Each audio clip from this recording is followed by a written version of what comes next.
Hello, apparently I'm live and it is at 17:59 at the moment. But yeah, now it's 6 o'clock. So live at 6 o'clock for Wine and a Book. And so wishing you health, wealth, happiness and entertaining stuff.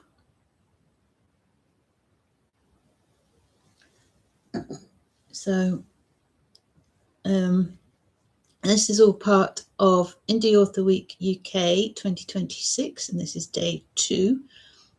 And Indie Author Week is all about independent authors and celebrating the independence from the agendas that traditional publishing can increasingly force or encourage or demand.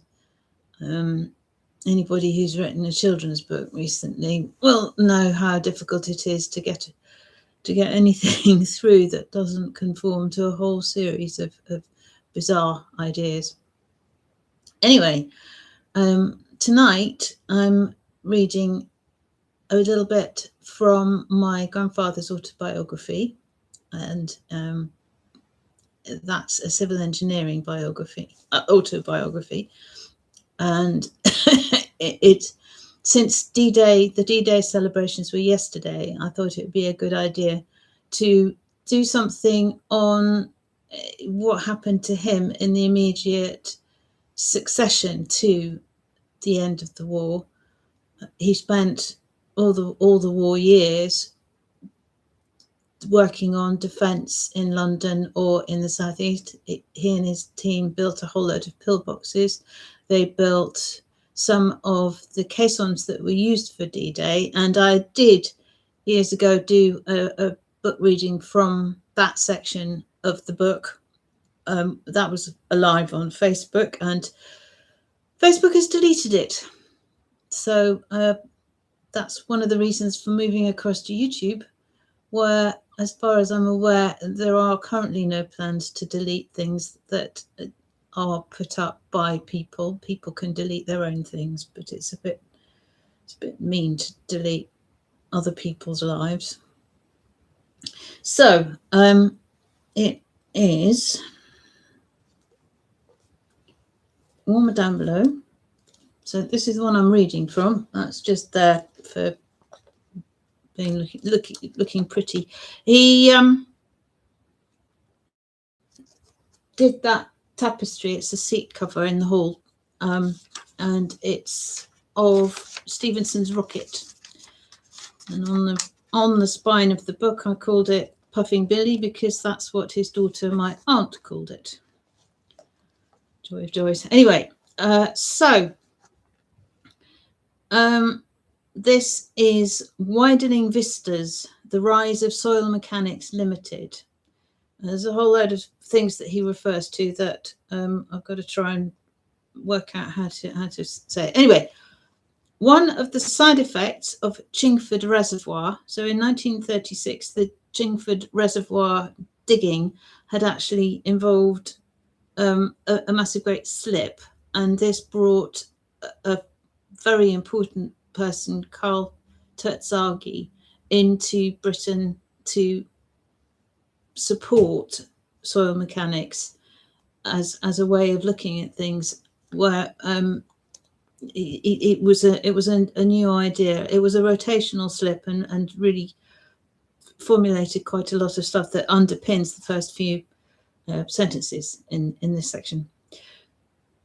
One of the side effects of Chingford Reservoir was an increase in the demand for the site laboratory in solving other people's problems. The work on the reservoir had plodded along slowly but steadily all through the war, so the laboratory had been kept in action. During the war, we became very friendly with the building researchers. In many an evening session, they produced their theories, and we quoted appropriate chapter and verse from practical experience for our mutual education. It became obvious that the theory of soil mechanics, the practice of site investigation, and the execution of geotechnical processes were all part of the same science. During an air raid in 1941, I stayed the night in Glossop's caravan at Chingford. So Rudolf Glossop was one of his core associates. We drew up a prospectus for a company to exploit all these features with estimates and anticipated turnover to make it viable. We infiltrated the idea into the directorate, but nothing more was heard of it.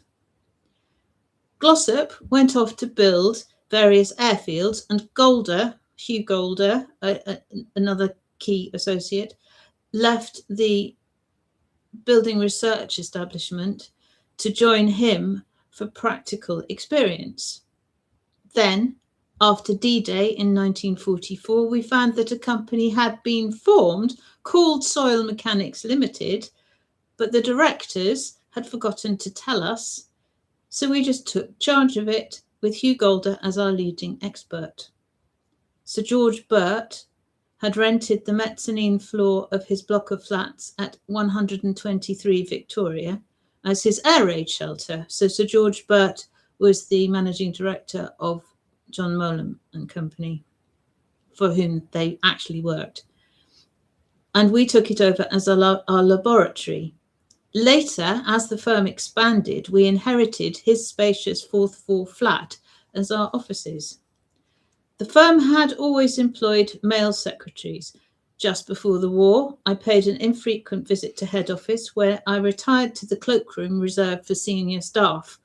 While I was sitting brooding on life in decent obscurity, I heard the outer door open and the voices of the secretaries of Sir George and Sir Henry Japp, another director of Molam. "We don't see much of young Harding nowadays." "No, pity, hopeful sort of cove, I should think." I like to think that this was not so much rudeness, but a tribute to my tactical handling of directors who were their masters. He also had what he referred to as the Nelson touch, where he just took a blind eye to some of the instructions, but that doesn't come up in this particular section. Of necessity, one had to become artful. This was proved as I had artfully kept my nucleus organisation quietly in full operation in Marshgate Lane throughout the war. He dodged a few bombs at the time. We at once transformed the site for Mechanics Limited as our depot, and this provided us with timekeepers, clerks, leading carpenter, blacksmith, fitters, and other intelligent types. It is easy to forget that for several years after the war, paper and steel were strictly rationed.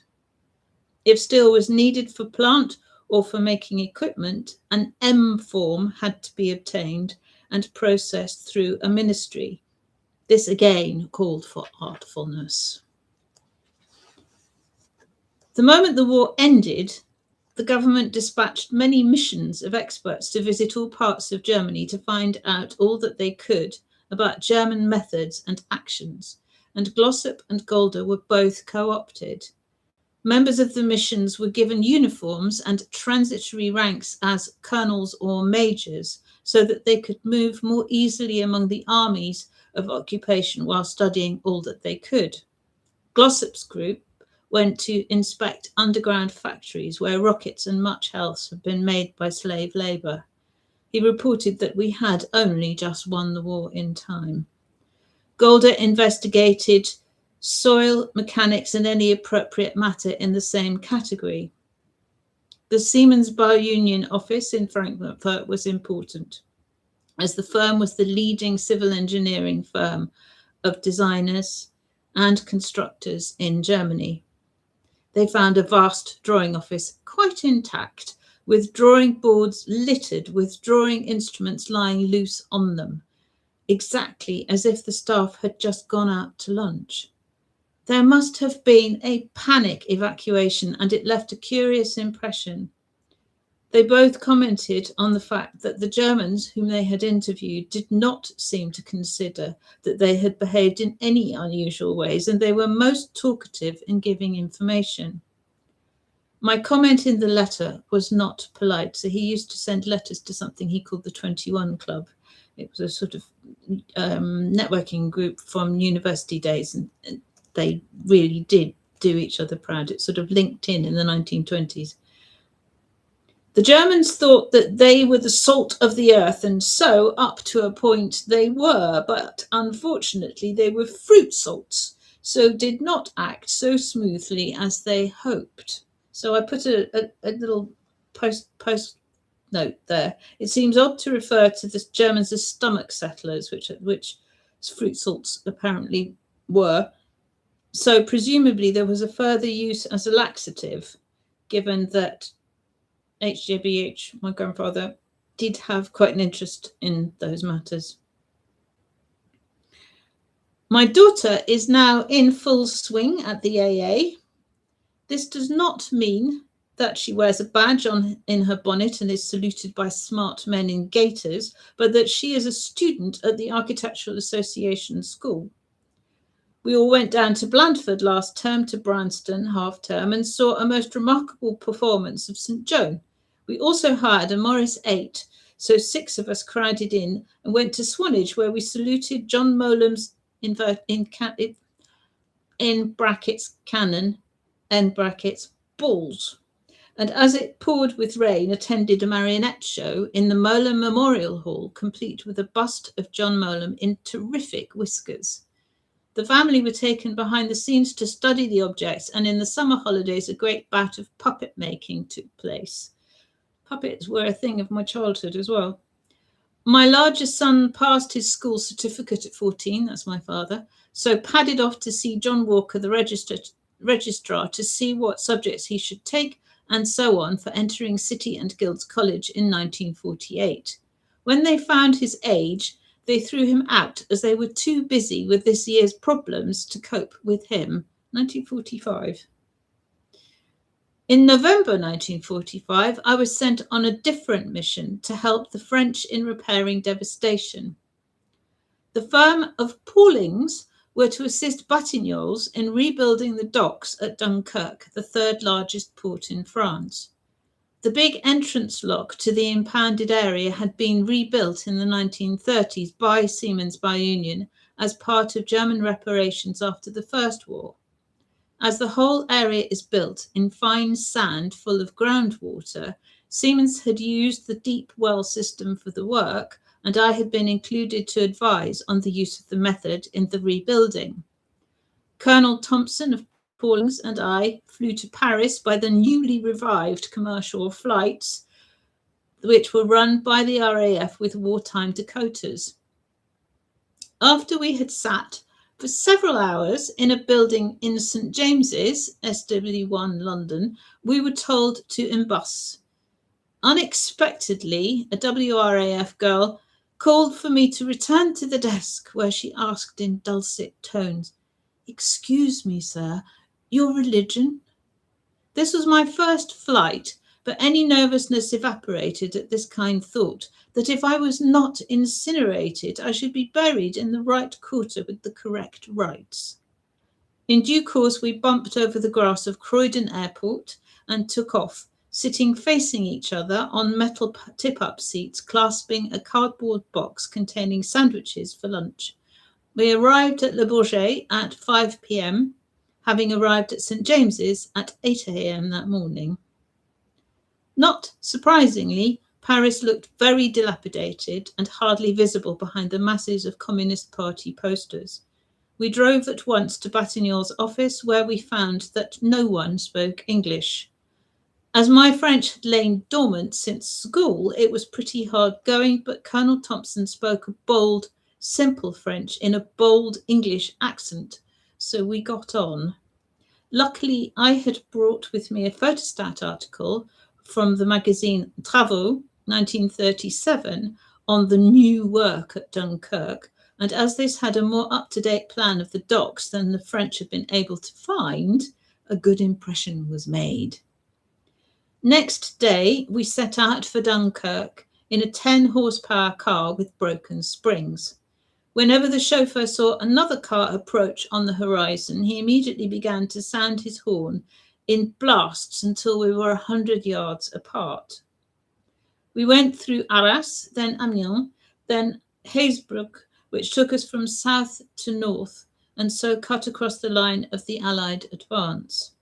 Every now and then, wrecked tanks and guns still lay beside the road, but the cobbled roads were in remarkable shape, except where they were not. Hardly an original bridge remained, and in places the towns had two periods of destruction, as could be seen in London.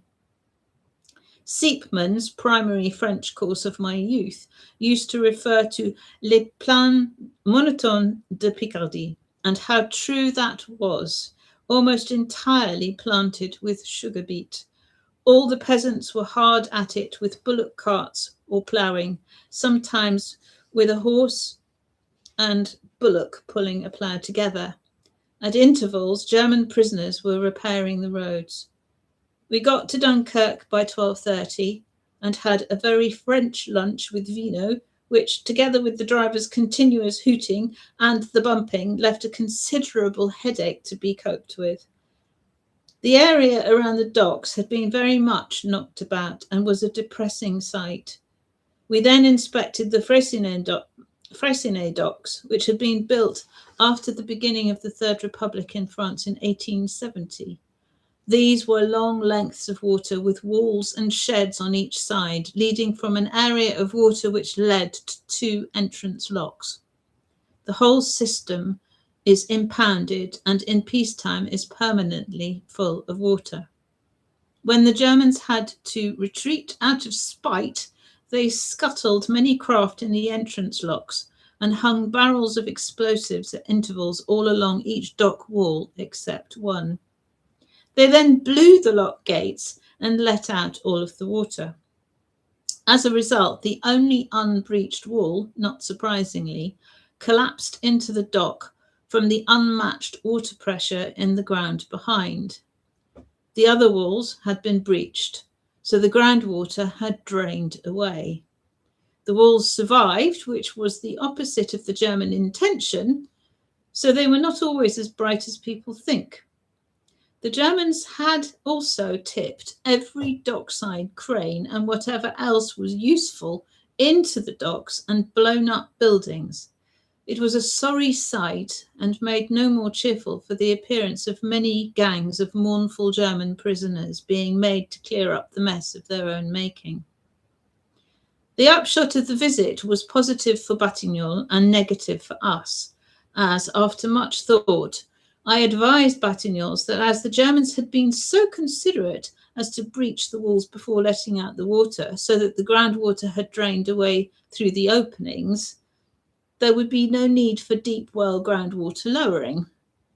As long as the walls were rebuilt before the dock was impounded again, the need would not arise.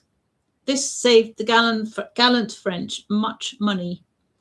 10 years later, a party from the Institution of Civil Engineers were invited to inspect the docks after their renewal. The previous devastation had been so great that I found the place unrecognizable, and it was a heartening sight to see how life can survive misfortune. So it just gives a bit of colour to the experiences of rebuilding immediately after the war, and also a bit of light into his pithy wit. So that is another nearly 20 minutes, so that's not too bad. Tomorrow night is going to be a bit from Sophie, my grandmother's book, about her life as the daughter of an artist, Edmund Blair Leighton. So that's having grandfather and grandmother in two consecutive days. It seemed appropriate.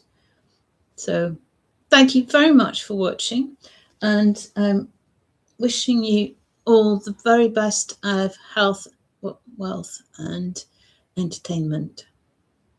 Thank you. And good night.